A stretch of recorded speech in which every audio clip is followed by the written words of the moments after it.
Hello, এটা তো এসেছে।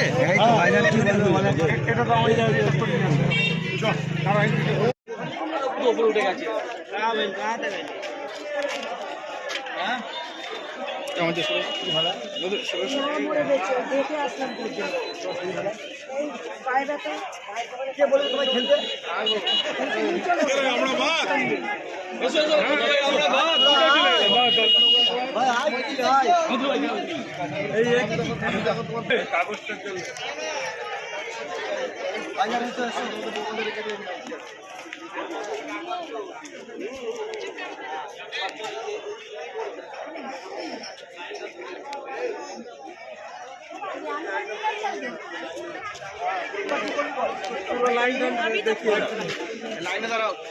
কি বিষয়টা একটু বলবেন?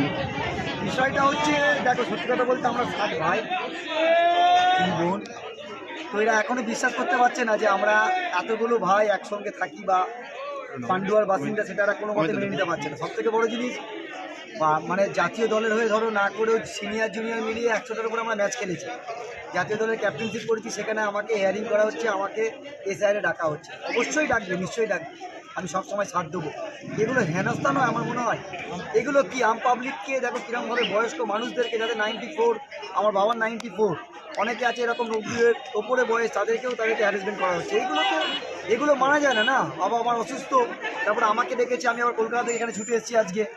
এগুলো তো আননেসারি মানুষকে হ্যারাসমেন্ট করা। এই যে মানুষগুলো দাঁড় করিয়ে রেখেছে একটা বয়স্ক মানুষদেরকে, আপনার বাড়ির কতজন প্রমাণ দিতে হবে যে আমরা এখন ভারতীয়।